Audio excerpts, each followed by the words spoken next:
Good morning, Drusilla. Good to see you. Wonderful that you're able to make it here every day. I love that. It's wonderful. Good morning. Good morning, everybody. Today I have with me the energy of Master Buddha.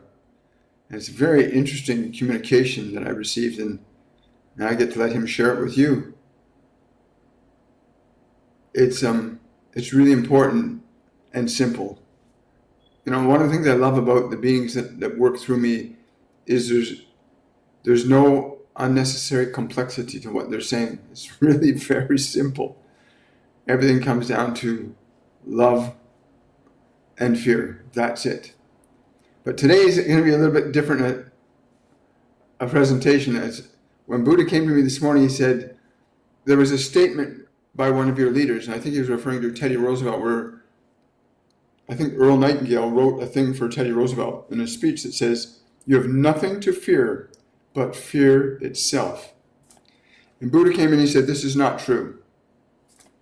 He said, you must have nothing to fear, not even fear itself. There is nothing to fear, not even fear. And I found that very stimulating, very exciting, that we don't have to have fear. He said, too many people are attached to their fear. You look at it, you try to shake yourself free of it while you hold on to it. You remain attached to your fear. And you remain attached to everything that is part of that fear.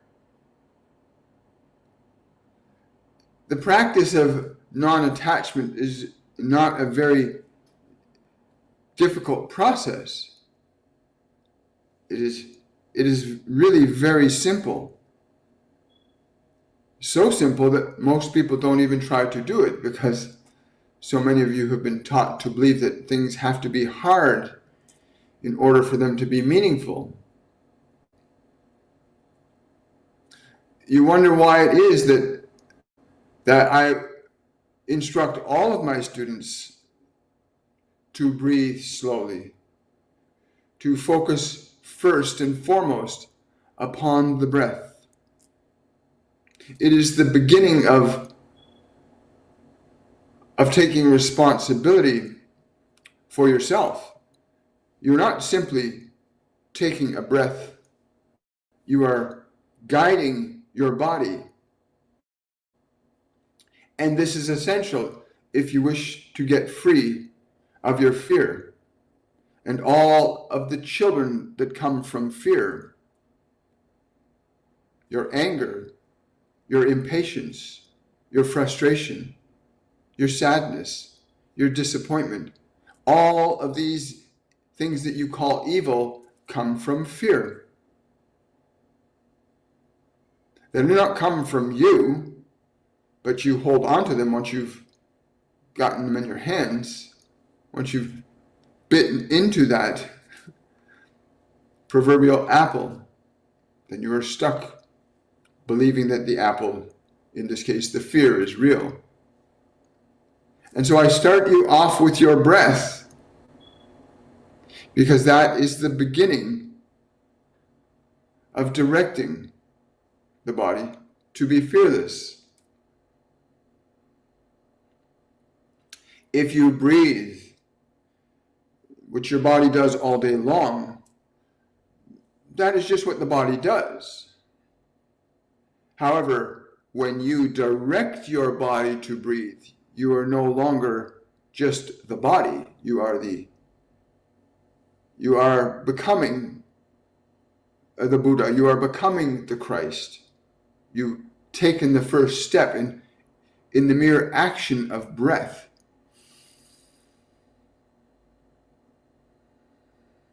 And in the breath, you can induce your body to be different than it is naturally and left to its own impulses. In the act of your breathing, you can submit the body to quietness and solitude, which is necessary to begin to put your attention on something other than your fear. and all of its children. It is necessary to learn to put your attention somewhere else so that you're not always looking at it. There it is. So with your breath, you begin the process. When I say that you have nothing to fear, not even fear itself, this is true once you have established the proper chain of authority over your mind and body.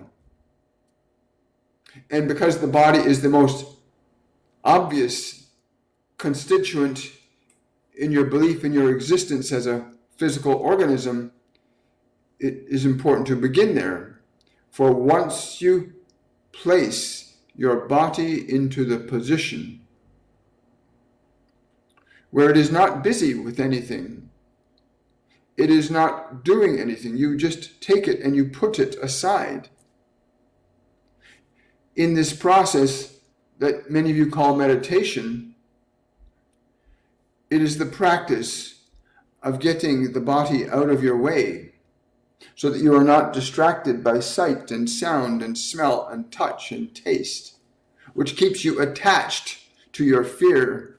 For in the physical world, there will be physical pain. There will be events and experiences that will affect the body. And if you are too attached to the body, then you will be affected by the things of this world.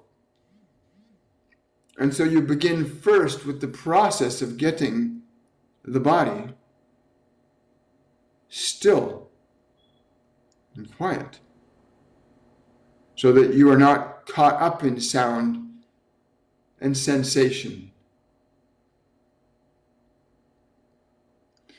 This removes 1/3 of your fear. 1/3 of all of your fear can be removed by the mere act of instructing your body to be still and quiet and peaceful, to not allow the body's senses to distract you, to not allow the ears to pull you into the sounds of the traffic or the birds even,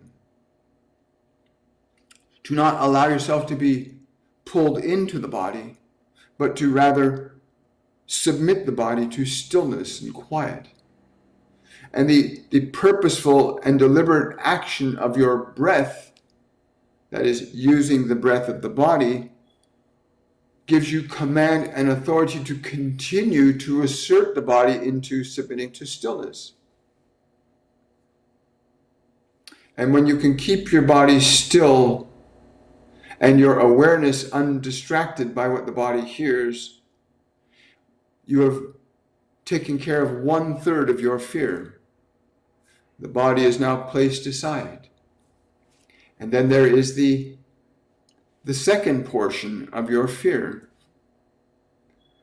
You are attached to your body, but in this, when you place the body into this condition of stillness, you keep it unmoving, undistracted, undisturbed. You keep it still. Your attachment to it breaks. Some of you, your attachment will break so completely that you will think you have fallen asleep. But the breath is where you begin to place the body into this stillness. And then 1/3 of all your fear will be gone.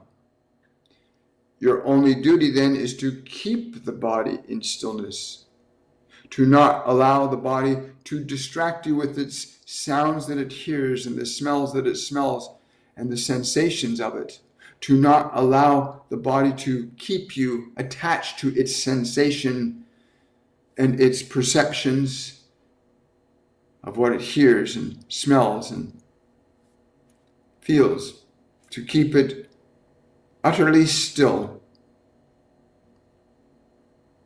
And then you can move to the second third of your fear, which is this place you call your mind, that you are so attached to, your memories, your thoughts, your emotions that you hold on to as if they are more real than your own life is itself.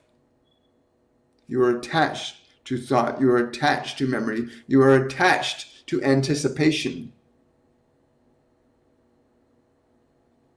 And the duty then becomes to utilize the function of the breath. It is the one consistent mechanism that you can employ upon your body and upon your mind to establish and reestablish a state of detachment from the world, detachment from thought. Always the breath, the returning to the breath to keep the body quiet and still, unmoving, to keep the mind using the same function of the breath to establish that your mind become quiet and calm, to pull your attention away from the mind's distractions, using the breath to release these distractions, to give your mind direction to be still in the same fashion you give your body permission to be still. In the same fashion, you may use your breath to be persistent and insistent toward your mind that your breath shall not allow you to remain attached to a thought or to an emotion or to a sensation. It is in your authority to direct your mind to be still, to be thoughtless, not unthinking, to be thoughtless. Thinking is not an act of memory. Thinking is an act of your being. Again, many do not understand the function of thinking because most are in the act of simply remembering. You're attached to memory. You're attached to anticipation. You're attached to expectation. And therefore, you cannot consider evaluating or experiencing yourself beyond those attachments. But through the breath, to place your body into that place of stillness, to coax your mind into giving up thought.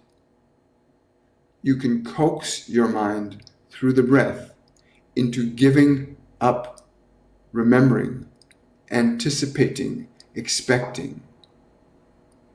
It is not something you can necessarily do all of the time yet, but it is a necessary step to move into the state of non-attachment, which is where you can begin to experience the authenticity of who you are. It is difficult to experience the authenticity of who you are if you are attached to memories and thoughts and emotions. And so many of you believe you hold on to your emotions and your thoughts for dear life, thinking that without them, there would be nothing. And the truth is, there would be nothing, but not the nothing that you fear. You would experience the bliss of nothing. There is the bliss of nothing that allows you to glimpse and experience not only your true nature, but it enables you to begin to evaluate and consider properties of consciousness and the source of your being as not something that is defined in terms of your body or your mind. The source of your being not being defined in terms of your body or your mind. And in this place where you bring the mind to stillness, in this place, your attachments end. Your attachments end and your freedom begins.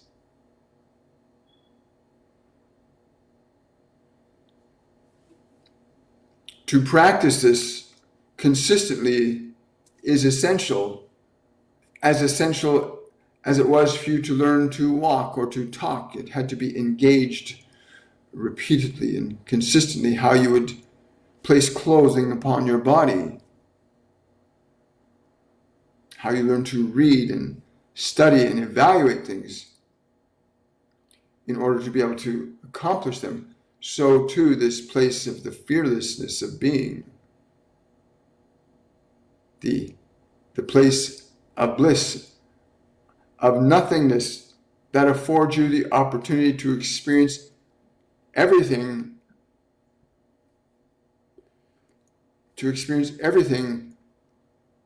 as the locus of your identity and not something. And when I say to you that you have nothing to fear, not even fear, this is what happens in the state of non-attachment, where your body is placed aside and you calm and quiet your mind. You draw your attention and awareness away from your emotions, and away from your memories, away from your anticipations and expectations. You draw your attention away from all of that.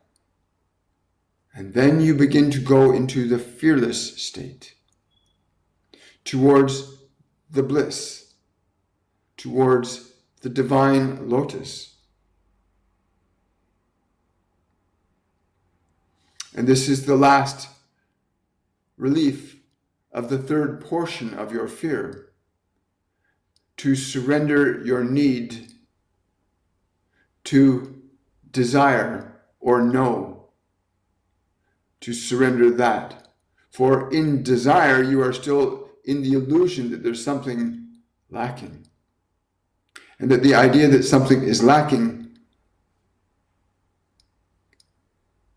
keeps you attached to the function of fear. You remain attached to the function of fear. And so you must give up the pursuit of anything in this process. In the world, there are things you have to do and places you have to go, and you have a reason for existing. But in this last step, where you give up the pursuit and the desire for anything, simply surrender it all, then you will come to know the nothing that is everything, from where all things come and where all things go. You will know the peace and the bliss that are undefinable by their words, but only by their experience can you know them. So the definition of words, again, to try and define to you in words such as nothing and everything, bliss, peace, nirvana, many different descriptors, again, keep you attached to definition and separated from that which I speak of, that which you are, that which I am. And so you are at this unique place, every one of you, that these three simple segments of letting go of your fear, letting go of your attachment to the body, letting go of your attachment to the thoughts, to the memories, to the anticipations. This is not necessarily for everyone, but everyone will eventually come to do this. There are some of you that will hold very diligently to your pain and to your suffering. That you will look at it and you will give it great attention and focus, and you will delight in your suffering. At least you will delight in the sense that one day you'll understand you created it. But these considerations, beginning always with the breath, that you can return yourself to that state of bliss, of peace.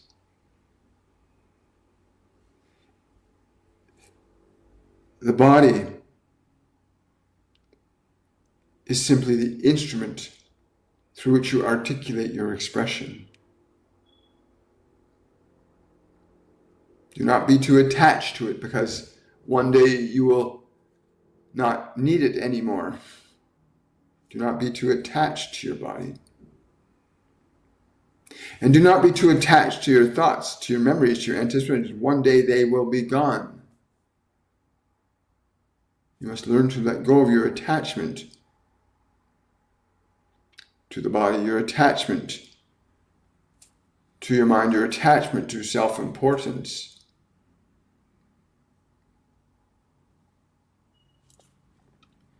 You must even let go of your attachment to the desire to know that which you desire to know beyond what you know. The pursuit of God, the pursuit of bliss, the pursuit of ultimate freedom. The time will come when the body is established in peace. As an act of your will, you establish your body in peace while it yet lives. You establish your mind in peace while it still exists. And you establish yourself in peace. And it is all through the simple, gentle mechanism of your breath. Simple and gentle mechanism of your breath to release your attachment to the flesh, to release your attachment to the thoughts, to the anticipations, to the expectations, to the desires, and to even release yourself from the pursuit of anything in order to understand everything.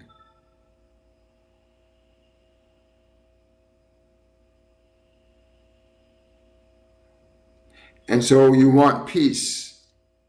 You want to be fearless. Then this is what you need to do. Aside from locking your body into a room, this is the simplest and easiest way to train your body, to train your mind, to train yourself to not be attached to them. Every one of you knows that the body that you are in right now will one day be gone. And what will become of you? Many of you ask this question. I and many others watch you come to us through this one and ask the question, who am I? What is my purpose? And the quickest way to come to that understanding is to realize that you will not find purpose in the flesh. You will not find purpose in what you've been told or taught. You'll find purpose in what you are being and what that function of your being is. But in order to know this, you must be able to place your mind and your body aside, that you can not be distracted by them. And in that place where they are gently placed aside, you can begin to know that which you do not.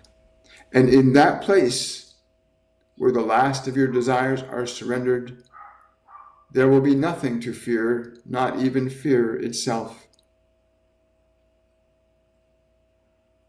Not even fear itself.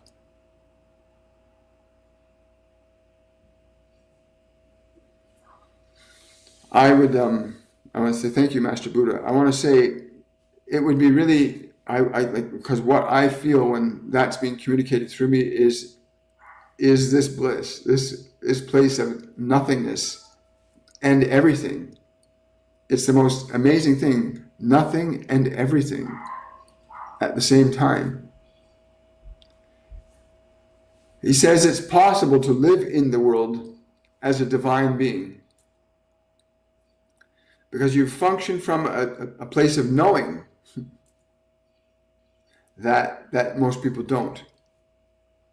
And there's a different function and purpose for mind and body, but this is quite wonderful, and I hope that some of you took that energy in, that you need to stop being attached to your fear and your anger. You need to stop being attached to these things. You need to make time every day to quiet the body, to make the mind still. And again, I'm paraphrasing now, so that you can get connected to or reconnected to who you are. Yeah, he's laughing. He says, every one of you will have to give up your attachment to your body one day. You'll have to give up your attachment to it. Why not do it now and awaken yourself? Awaken yourself and be who you are in the flesh and not who you are made to believe you are. You can use the time you have with your body for a great many good things. And you can use your time in the body for a great many unpleasant and uncomfortable things. And once you know you have the freedom to choose, well, the vast majority of those that come to the realization that they have choice often will choose to not be attached, to live from your soul, to live from your spirit, to live from your peace,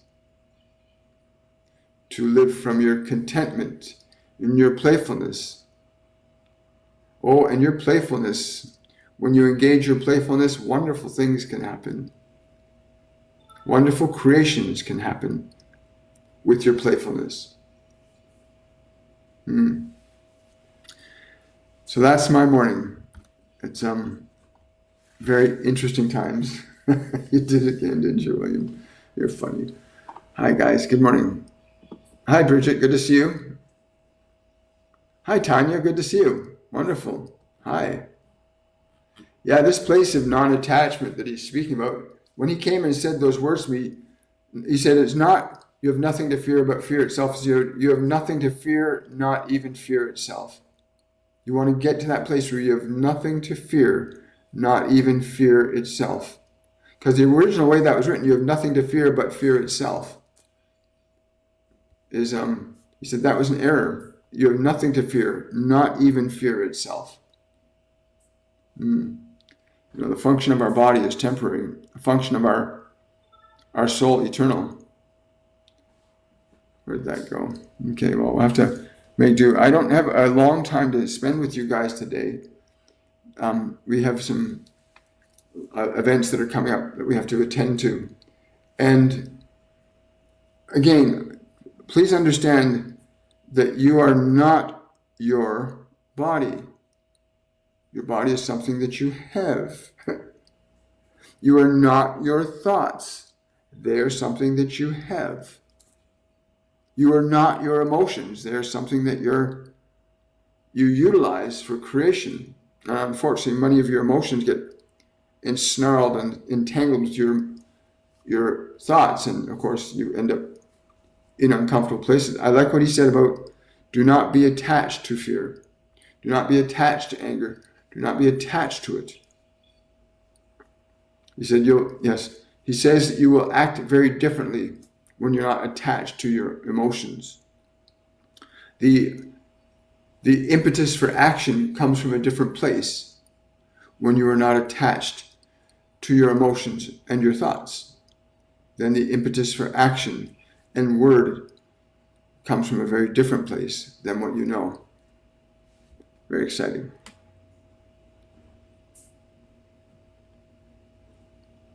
Hi. As I said, there won't be much Q&A today. We'll keep it short and sweet. Hi, Kathy. Good to see you.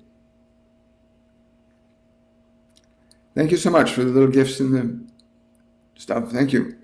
You're welcome. Yes, that's right. Hi. Control of our emotions is definitely where I'm at right now. Yeah, if you want to know more about learning to master your emotions, come and take a master class from the Ascended Masters and other multidimensional beings. Go to my website, williammichaelforbes.com, and sign up for the classes and courses, right? Your life will be completely changed. And I've watched so many people come into our course and they get in, they go, I had no idea it was going to be like this.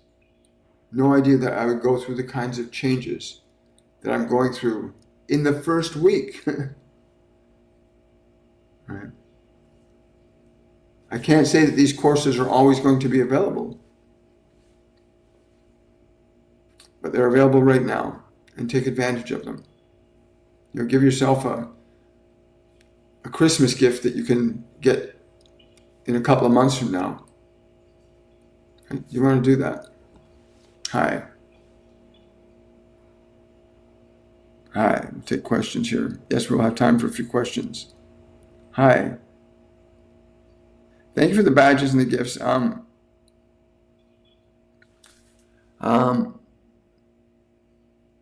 thank you so much. I appreciate that. Those lovely little gifts. It can be regenerated,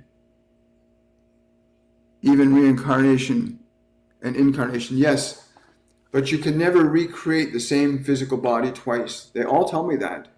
You'll never be able to create the exact same body twice. I know the whole concept of cloning in this dimension.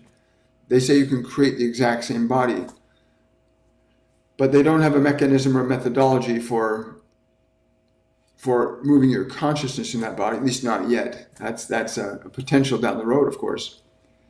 And so they can clone your body, but to create the exact same personality that you have right now, it would require all of the exact same situations and circumstances under which you were raised. To recreate an identical personality would require all of the events, situations, and circumstances that occurred from the moment of your conception to the present moment to be identical. And that's virtually impossible to do that. To recreate your personality exactly as it is. You can change it. You can truly change it. Hi.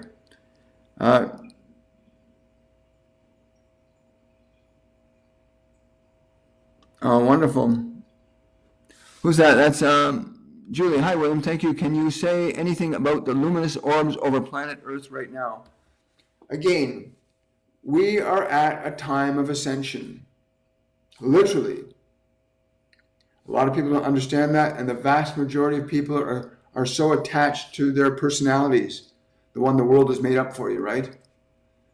There are multidimensional beings. There are portholes that are opening all over the place.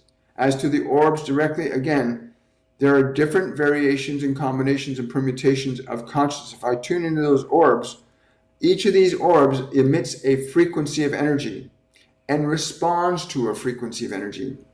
They're observable and individual. There's an interaction between their energy and ours. Just as at this time there's an interaction between our collective unconsciousness and the sun and the moon. We are in an energetic and electromagnetic relationship with everything around in time and space. Everybody's been asking the question, because you see some of these solar flares that come off the sun that could literally vaporize the Earth. We've seen many of them. And they never seem to be aimed at Earth very often, do they? And I asked, why is that? And they said to me very simply, because your collective unconsciousness is in a relationship with the sun. And that relationship is still not a bad relationship. You'll know if you've gotten on the bad side of your consciousness, because the environment will react and respond to you. So this energetic connection we have with many dimensions, because we're not just in the physical dimension. I mean, right now you live in 3 dimensions. Right now you live in 3 dimensions: physical dimension, the astral dimension, the dimension of thought and memory, emotion, which is non-physical information. It's in an invisible realm of energy. And then your own awareness, your own consciousness that exists independent of mind and body, that you're able to observe your mind and body. So you live in these multi-dimensions, and you're operating on multi-dimensions, whether you're conscious of it or not. Right?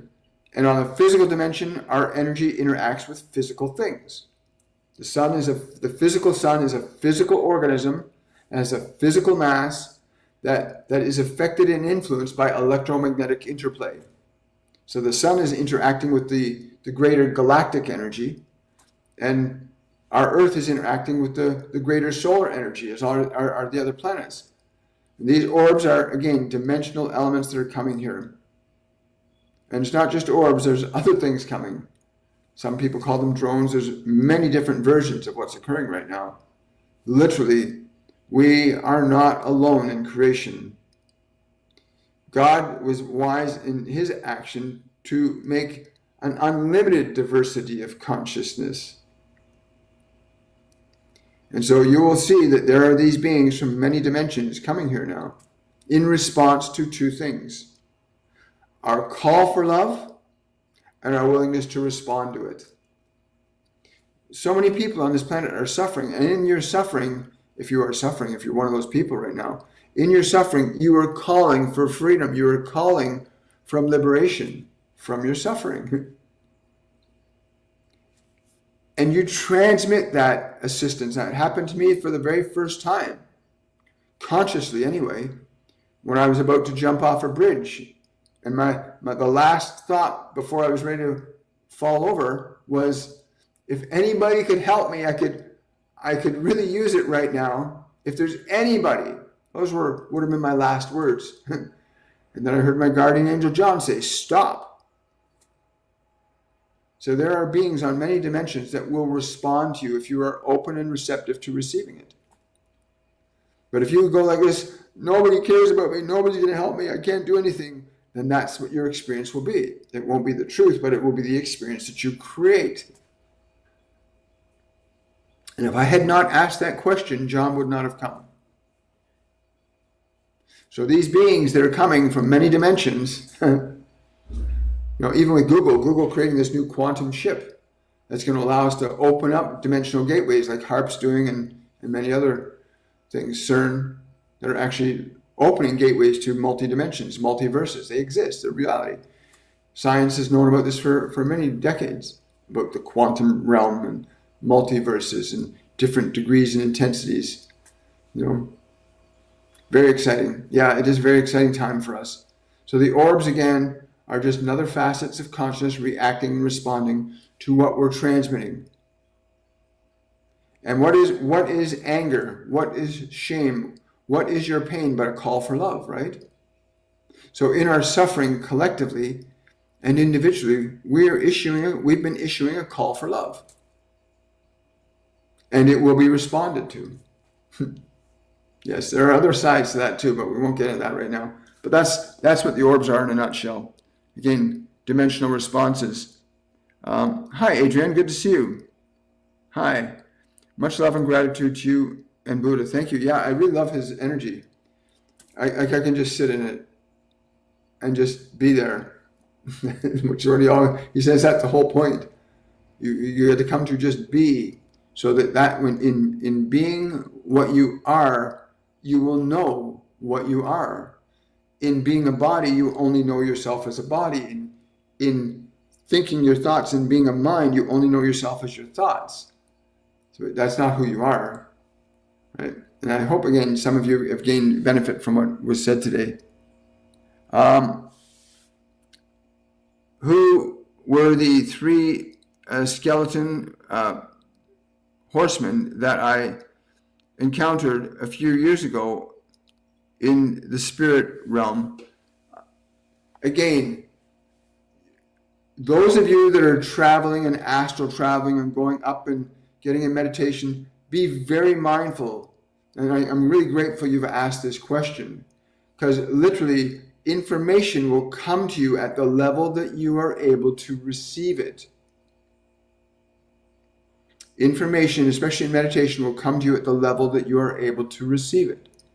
And if I tune into the energy of you and those horsemen, again, at that point when that event occurred, you were still in the process. You were still in the process of building out your creation in this world. You put the bones in place, and I'm being told that you've added some things to your life, that your life has been improving since those horsemen showed up. But the symbol of the skeleton is putting the bones in place, the new idea, the new adventure, the new things. And there were three primary things that you were wanting to manifest and accomplish in your life since then. And some of those things have begun to evolve and build out because of that. But that's what that symbol represented, that you put the structure to put the meat and potatoes on top of it, right? To put the flesh on it. But that was the beginning of that new transformation and innovation in your life. Thank you.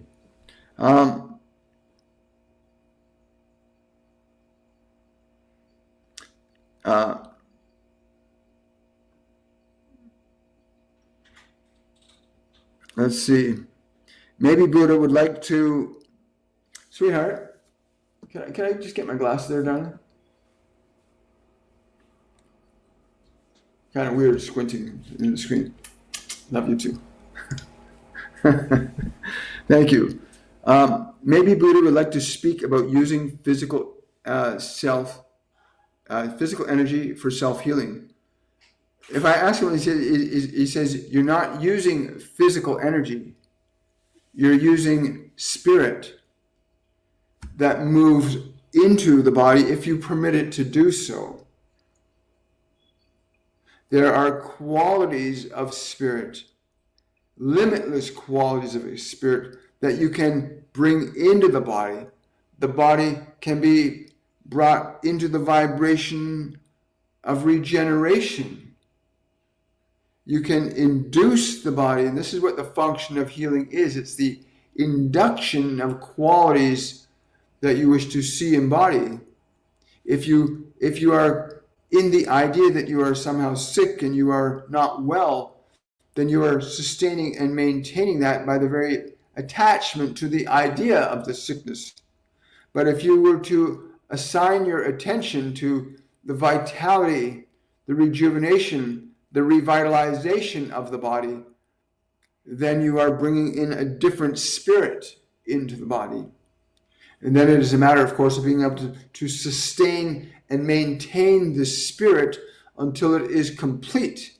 That is, you would stay deeply into the expectation, the vibration, and the feeling of vitality and strength and health. You would stay so profoundly attached to that it would become the manifest reality. Because you are attached to things, whether you are in this dimension or not, you will be attached to that body while you are in this dimension. But you can also be attached to suffering, and you can be attached to joy. And so the function of healing is simply changing what it is you are going to remain attached to. Quite simply. Which effective herb can I drink on tea to heal the bacterial infection? You want to drink an oil of oregano tea. Get oil of oregano leaves and make a tea out of the oil of oregano. That's what I'm being told to tell you right away. Oil of oregano tea.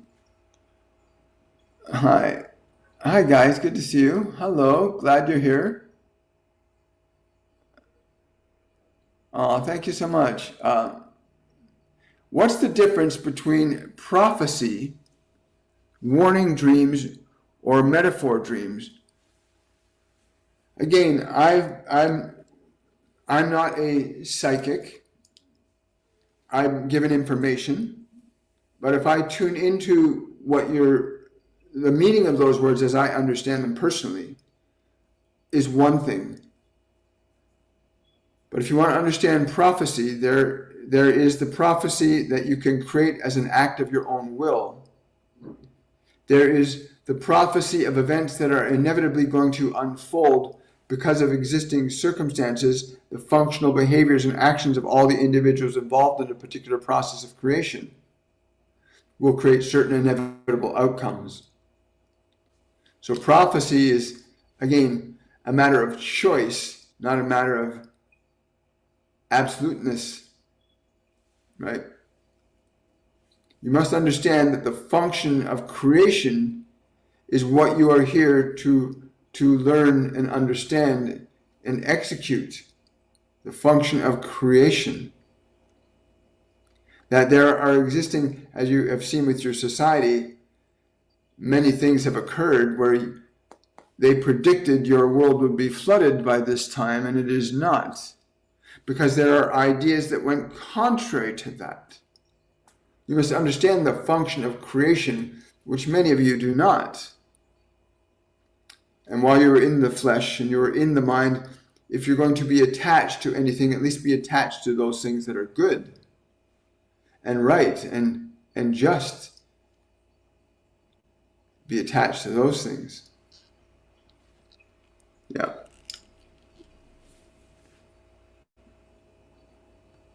Oh, thank you so much, Kathy.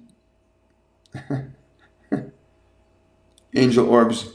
Yeah, there are lots of angels here. There are lots of guardian angels here. There's a lot going on this planet, both good and not so good. But we're shifting the balance. The balance of energetic power is beginning to shift from fear back to love. You know, when the civilization of Eden was first birthed, it was a state of real love and bliss. The story of the Garden of Eden has some real validity to it. It was a time and a space on this planet where there were literally two suns in the skies, and that the temperature was consistent planet-wide. Food was available for everybody. There weren't not the vast deserts we see. What we see on the planet now are effects of our own ignorance and neglect in how we use our creative power. Once you start to realize that you have a relationship, that your thoughts and your emotions are creative and affect and influence time and space. Your thoughts and emotions are creative and affect and influence time and space. Yeah, it's you got a choice here, folks. We all got a choice here. Hi, Adriana. Yeah, I understand. Could Buddha speak about what the divine feminine is, please? Yeah, he says it is that which responds to you in creation. In the state of the center of the lotus, all of the petals come forth from you. You are the center. You are the center. The divine feminine reacts and responds to you.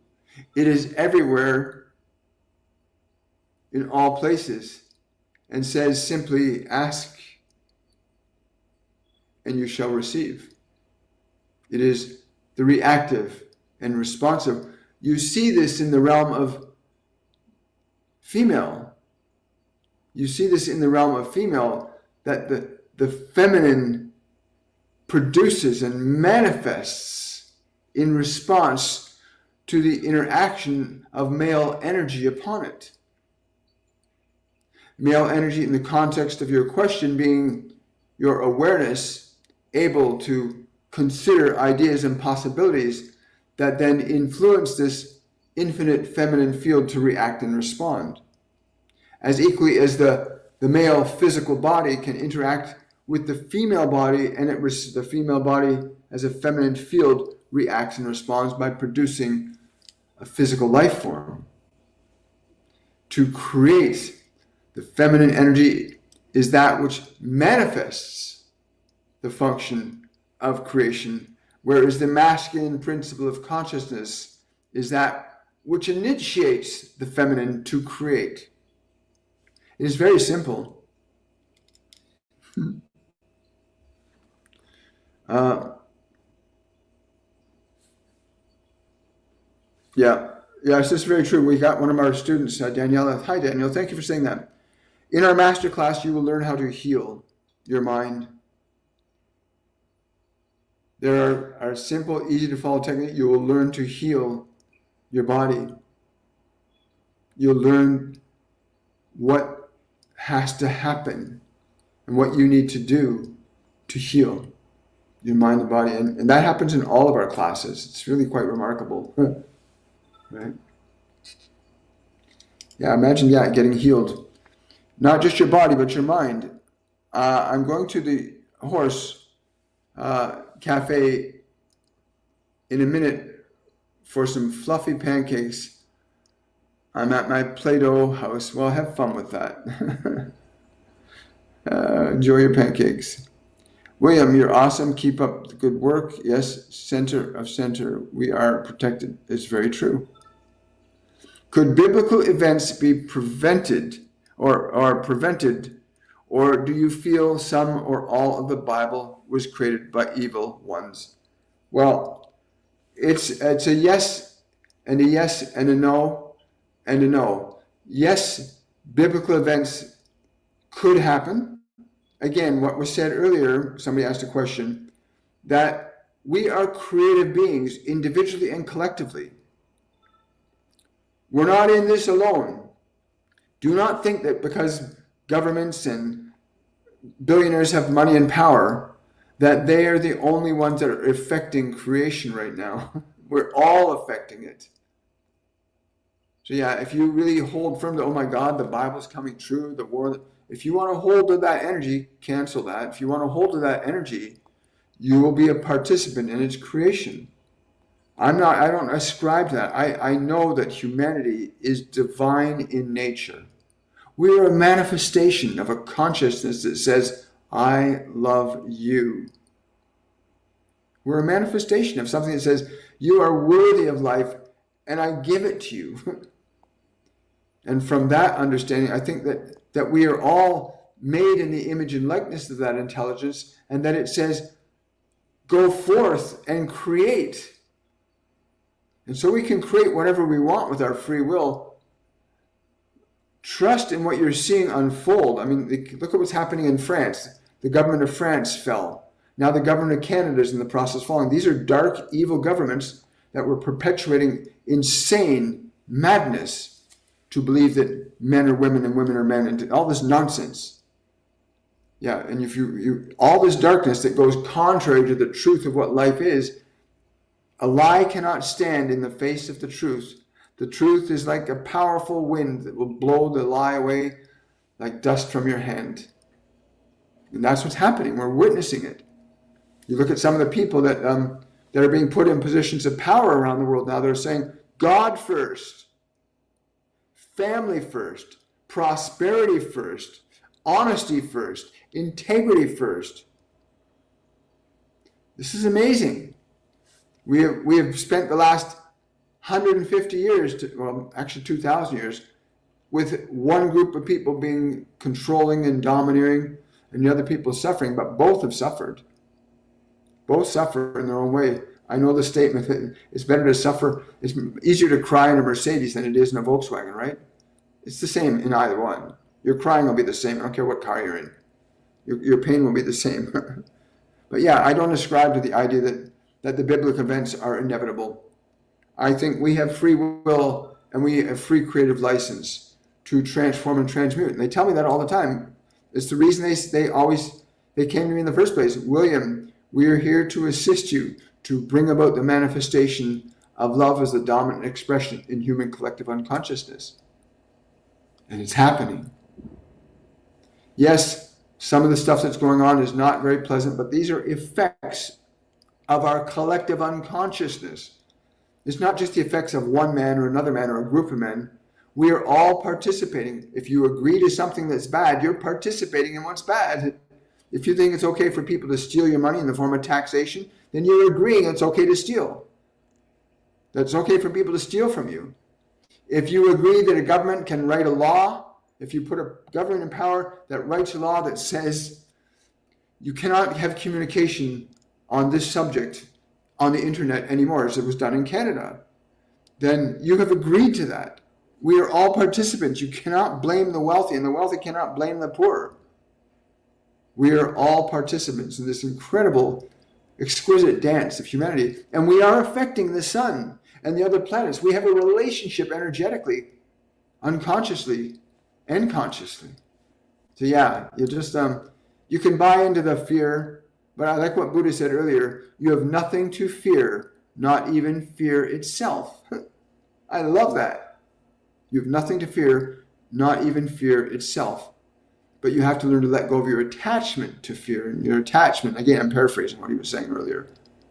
For those of you that might be just arriving, you can watch the whole transmission from Buddha by going to my YouTube channel. Remember to like, subscribe, and share. If you've enjoyed the content, if you've experienced something wonderful, then share this, subscribe, like, follow, support the channel. If you want to ask a question that you need to get answered today, you can use you can easily use my the link tree link under my bio on TikTok or any of my live videos on YouTube, and you can ask a single question for a small donation, or you can book a reading or sign up for one of our master classes that will literally change your life, teach you how to heal your mind, teach you how to heal your body, teach you how to connect to your guides and angels. There are things that you can learn to do. You did not come to this world to be alone suffering. You came into this world to learn to create.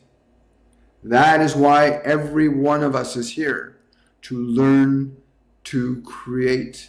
That's why you're here. You want to know the why? That's the big why. You are here to learn to create. Hear these words. Every single soul on this planet, the reason you came here, the purpose is to learn to create. That's why you're here. I get that question a lot. They get that question a lot. And that's the answer. Why am I here? You are here to learn to create. Wow. That's so simple. What are we doing here? I have to let you go, guys. I need this other device to record a seminar I'm going to be participating in. And I'm going to wish you all much love. Have yourselves a great day. I'll see you guys on the Friday edition of Shortcuts Your Soul. I'm told that Master Jesus will be coming on Friday. I'm very excited about that because his thing is love, right? Buddha's is non-attachment. Jesus is all about love. So I'll see you guys on the Friday edition of Shortcuts Your Soul. Much love, everybody. Have yourselves a wonderful and a joyful day. Bye for now.